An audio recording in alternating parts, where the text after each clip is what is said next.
आपने बहुत सुना होगा समर्पण, जो समर्पण भाव होता है उसके लिए हर महापुरुष, हर वक्ता, हर भगवत भक्त कहता है भगवान को समर्पित हो जाइए, भगवान को समर्पण कर दीजिए। पर इस समर्पण से होता क्या है?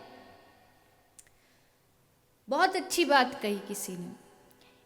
एक जो अभी जो तुरंत का जन्मा बच्चा होता है, न्यूबॉर्न बेबी जो होता है, वो अपने लिए क्या करता है? क्या वो खुद खाता है? आप हाँ या ना में बस उत्तर देना। क्या जो नया अभी अभी जन्मा बच्चा है, क्या वो अपना खाना खुद हाथ से खाता है? अपने कपड़े खुद बदलता है? वो कहीं बाहर घूमने खुद जाता है? तो ये सारा काम कौन करता है? कौन करता है? माँ करती है। अब माँ कैसे करती है? बच्चा तो नहीं बोलता कि मुझे अभी भूख लग रही है। कभी किसी बच्चे ने कहा कि, छोटे बच्चे ने, एकदम जो अभी जन्म का बच्चा है, उसने कभी कहा कि दूध पिलाओ। फिर माँ को कैसे पता दूध पिलाना है? माँ पूरी बुद्धि लगाकर उसकी सेवा करती है, सब कुछ करती है। भूख लगी है, बोल नहीं सकता है, लेकिन माँ को पता होता भूख लगी है। पेट में कुछ दर्द है, माँ को पता है किसको दर्द हो रहा है।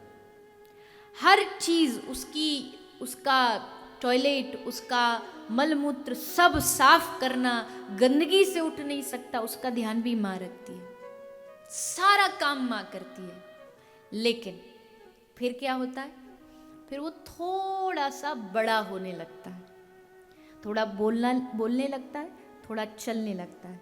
जब वो कुछ नहीं करता था तो माँ सब कुछ करती थी। मेरे शब्द पे ध्यान देना बस। जब कुछ नहीं करता था तो माँ सब कुछ करती थी। लेकिन अब जब वो बड़ा हो गया, अब कुछ कुछ करने लगा, थोड़ा थोड़ा करने लगा।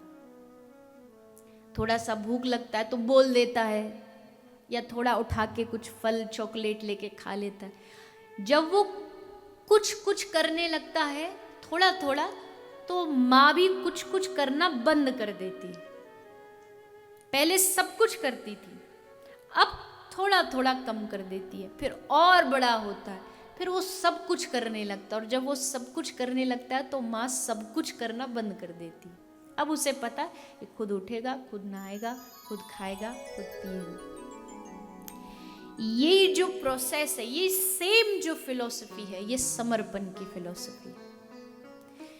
जब हम कुछ नहीं करते, कुछ ना करने का मतलब सिर्फ कर्म से नहीं कह रही, जब हम मन से सोच लेते हैं कि सब कुछ करने वाले हमारे ठाकुर जी, तो सब कुछ भगवान करते।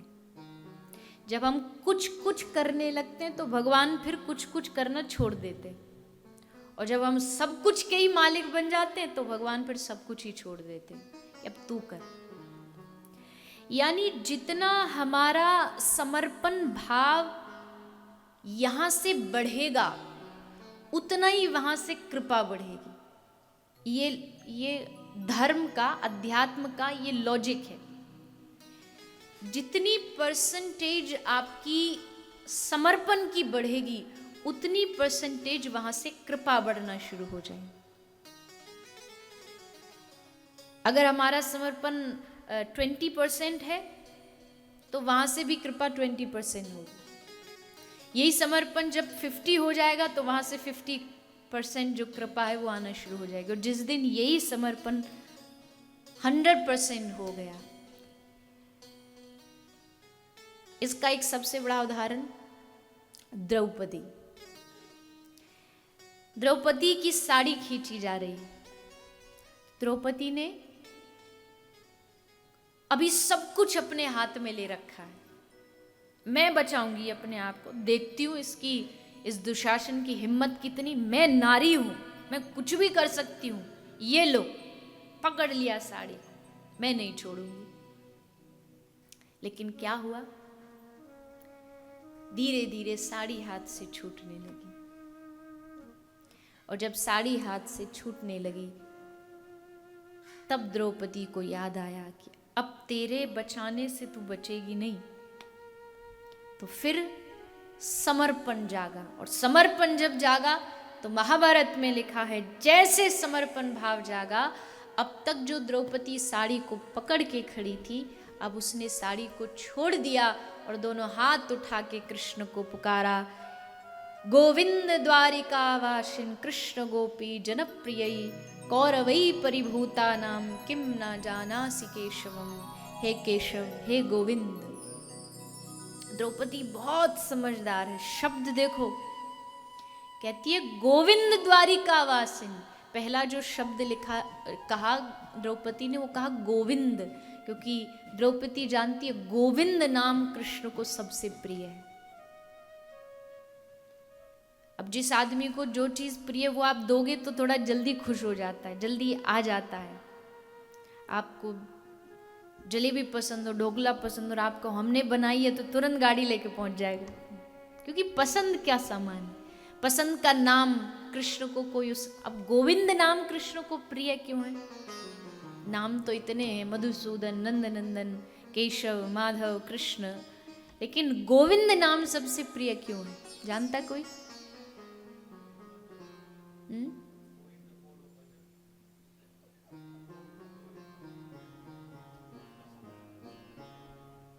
क्यों पसंद है गोविंद नाम? गोविंद नाम कृष्ण को इसलिए पसंद है क्योंकि ये जो नाम है, ये मालूम है किसने रखा है? ये नाम कृष्ण का, ये नाम रखा गौ माता ने। गोविंद नाम जो दिया गया है कृष्ण को, गौ माता के द्वारा दिया गया है। जब इंद्र ने प्रकोप किया, बारिश हुई, 7 दिन तक गिरिराज उठाया, 7 दिन के बाद इंद्र आया कामधेनु गैया को लेके, सुरभि गाय को लेकर के, तब कामधेनु गौ माता ने कृष्ण की जिस नाम से स्तुति की वो गोविंद नाम है। इसलिए श्री कृष्ण को ये नाम बड़ा, गा वदति इति गोविंद, तो श्री ठाकुर जी को गोविंद नाम से पुकारा द्रौपदी ने। गोविंद द्वारिकावासिन कृष्ण गोपी जनप्रिय। भरी सभा में जब तक समर्पण नहीं था तब तक द्रौपदी साड़ी पकड़ के खड़ी थी, पर जैसे समर्पण आया तो साड़ी हाथ से छोड़ दी और दोनों हाथ उठा लिए, दोनों हाथ उठा के पुकारा, हे द्वारिकावासिन गोविंद। कौरवों की सभा में मैं द्रौपदी डूबती जा रही हूं, तू मुझे बचा ले। हाथ उठाने का भाव क्या? हाथ उठाने का भाव है कि हमें बचा लो, हमें अपना बना लो।